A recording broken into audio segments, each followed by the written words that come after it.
19 থেকে 24 জুলাই পর্যন্ত দেশে রেমিটেন্স এসেছে $7,80,00,000 অথচ মাসের প্রথম 18 দিনে এসেছিল দৈনিক গড়ে $7,90,00,000 কেন্দ্রীয় ব্যাংকের প্রতিবেদন অনুযায়ী 24 জুলাই পর্যন্ত দেশে মোট রেমিটেন্স এসেছে মাত্র $150 কোটি। অর্থনীতি সার্বিক পরিস্থিতি নিয়ে আলোচনা করতে আমাদের সঙ্গে স্টুডিওতে আছেন সহকর্মী মুন্নাহার আজমি, আপনাকে স্বাগত জানাচ্ছি অর্থনীতি সারাদিনে। আপনার সাথে আমরা যে বিষয়গুলো নিয়ে আলোচনা করব, শুরুতেই আমরা মার্কেটের পরিস্থিতি, মার্কেট এবং বিপণী বিতানগুলোর যদি পরিস্থিতি দেখি, আমরা জানি যে চলতি মাসের 12 জুলাই যখন ভারী একটি বৃষ্টিপাত হলো তখন কিন্তু মার্কেটগুলোতে অনেক ক্ষতি হয়েছে, বিশেষ করে বৃষ্টিতে অনেক পণ্য ভেসে গেছে, নষ্ট হয়েছে। এরপর যে অস্থিরতা তৈরি হয়েছে সেই অস্থিরতার কারণে 4 দিন লেনদেন বন্ধ ছিল। তো স্বাভাবিকভাবে এখন আপনার কি মনে হয় যে এই পরিস্থিতি স্বাভাবিক হতে আর কতটা সময় লাগতে পারে?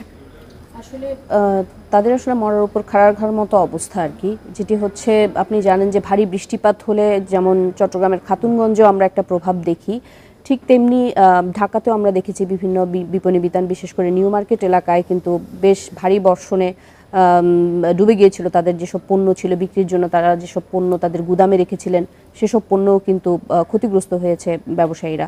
তো এর উপর আসলে যখন এই ধরনের একটা সহিংস পরিস্থিতি তৈরি হলো তখন আমরা দেখেছি দোকানপাট তো আসলে খোলা রাখা কোনোভাবেই সম্ভব হচ্ছিল না এবং সরকার কিন্তু পরিস্থিতি নিয়ন্ত্রণে আনার জন্য কারফিউ জারি করলো। এরপরে আসলে কোনোভাবেই যখন তারা ব্যবসা পরিচালনা করতে পারছেন না তখন কিন্তু তারা আসলে এমন একটা পরিস্থিতিতে চলে গেছেন, বিশেষ করে ক্ষুদ্র ব্যবসায়ী যারা আছেন তারা কিন্তু বেশি ক্ষতিগ্রস্ত হয় এই ধরনের বিভিন্ন যখন সিদ্ধান্ত আসে বা প্রাকৃতিক কোনো দুর্যোগ আসে, প্রত্যেক ক্ষেত্রে কিন্তু তারা সাফারার হচ্ছেন।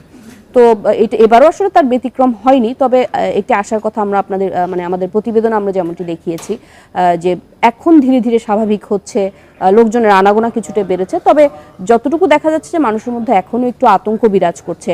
যেভাবে যে ফ্লোটা আসলে থাকে দৈনিক বিভিন্ন মার্কেটে যাওয়ার ক্ষেত্রে বলি, অর্থাৎ আমরা যখন নিত্যপণ্যের দোকানগুলোতে দেখি স্বাভাবিকভাবে যখন কারফিউ শিথিল করে ওই সময়টা কিন্তু আমরা দেখি যে লোকজনের আনাগোনা বাড়ে, তারা নিত্য প্রয়োজনীয় পণ্য কেনার জন্য, তাদের দরকারি কাজ সারার জন্য দোকানে যাচ্ছেন, কিন্তু মার্কেটে তো আসলে সেই পরিস্থিতি এখন নেই।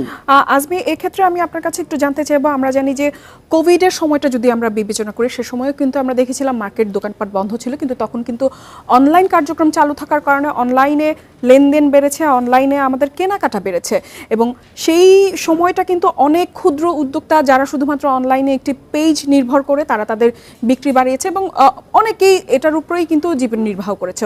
তো এখন যেহেতু আমাদের ইন্টারনেট সেবা সীমিত রয়েছে এবং মোবাইলে ইন্টারনেট আমরা এখনো পাচ্ছি না, তাদের ক্ষতিটা আসলে কিভাবে আমরা পোষাবো অথবা তারা কিভাবে স্বাভাবিকভাবে তাদের কার্যক্রম শুরু করবে বলে আপনি মনে করেন?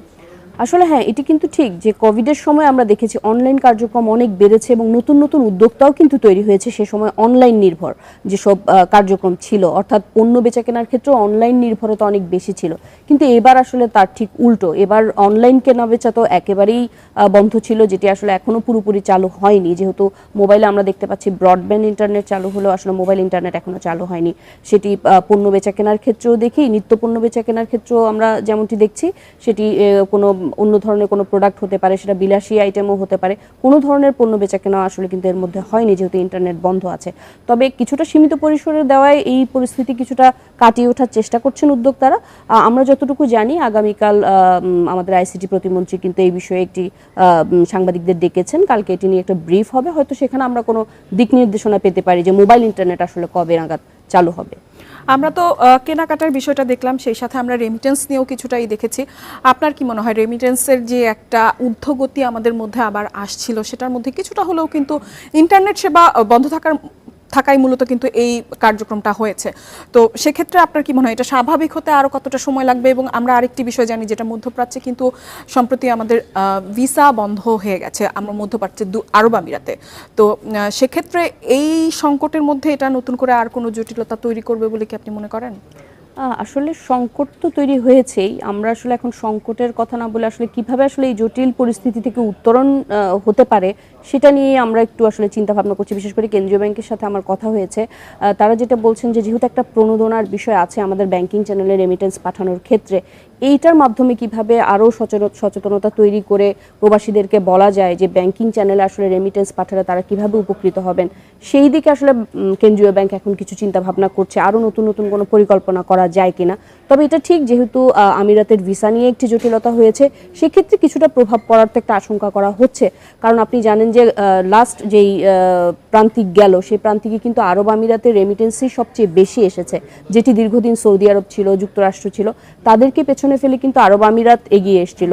তো এখন যেহেতু এই ধরনের একটা পরিস্থিতি তৈরি হয়েছে, এই দেশটি থেকে রেমিটেন্স প্রবাহ আসায় বাধাগ্রস্ত হবে, সেটা নিয়ে আসলে অনেকেই সন্দেহ করছেন।